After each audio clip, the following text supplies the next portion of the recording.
So, have you ever heard the story about the king who ate grass? Yeah, you heard that right. It sounds like some kind of bizarre fairy tale, right? But it's actually an ancient story about the most powerful man on earth in his spectacular fall from grace. Let's get into it. I mean, seriously, think about that. What could possibly make the most powerful man in the world just abandon his throne and live like an animal? We're not talking about some quirky lifestyle choice here. We're talking about a complete break from reality. How does that even happen? And what's wild is that this ancient account actually lines up with a real, though incredibly rare, psychological condition. It's called lycanthropy.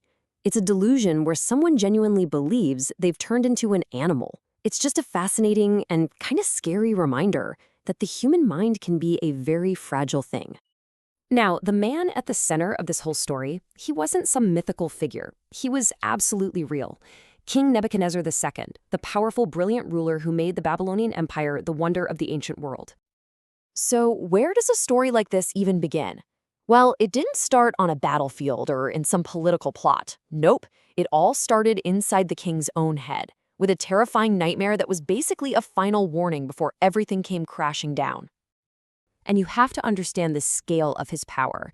He ruled from Babylon, the grandest city on the planet. Its outer walls were 85 feet thick. You could race 2 chariots on top of them. He built the legendary Hanging Gardens, one of the 7 wonders of the ancient world. He even had his own name stamped onto the paving stones people walked on. His ego was quite literally written in stone. And it was right there, right at the absolute peak of his success, when he was on top of the world.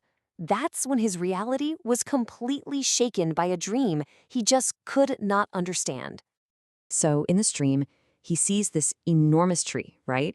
It's so huge, its top is scraping the sky. But then, a heavenly being, the text calls it a watcher, shouts this chilling command. Cut it down, destroy it, but leave the stump in the ground. Well, none of his usual advisors, his magicians, his astrologers, they had no clue what it meant. They were, you could say, stumped. So he calls for the one person he knows can actually interpret this kind of thing, the Hebrew prophet Daniel. And what Daniel had to say would kick off the most dramatic part of this story, the moment the prophecy was fulfilled. You can tell Daniel was shaken by what the dream meant, but he didn't sugarcoat it. He looked the king in the eye and told him that magnificent, towering tree, it wasn't a tree at all. It was a symbol for the king himself. And the prophecy laid out this really clear 4-step judgment. First, he'd lose his kingdom. Second, he'd lose his humanity and live like an animal. Third, this would last for a period the text calls 7 times. And fourth, it would all happen for one reason. So he would finally learn that his own power was nothing compared to the power that truly rules the universe. But here's the thing. Daniel didn't just drop this bombshell and leave. He pleaded with the king to change his ways, to show some humility. And the king was given a full year, 12 months, a whole grace period to get his act together and maybe, just maybe, avoid this whole disaster. But he didn't change. A year later, he's walking on his palace roof, looking out at his incredible city, and he says this, the ultimate boast. Look at what I built with my power for my glory. It was all about me, me, me.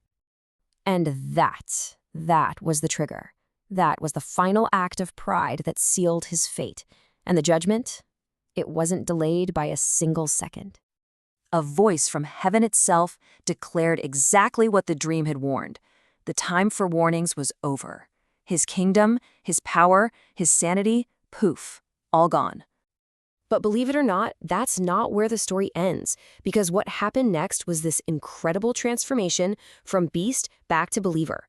It was a humbling process, but it led to his complete restoration.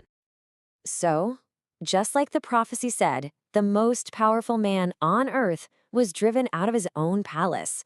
He lived in the open fields, eating grass like an ox. Can you just imagine the humiliation? The fall from that high? Then, at the end of this mysterious period, something shifted. The king simply looked up. He lifted his eyes toward heaven, and in that one simple act of acknowledging a power greater than himself, his sanity returned. He was humbled, and right there in that humility, he was healed.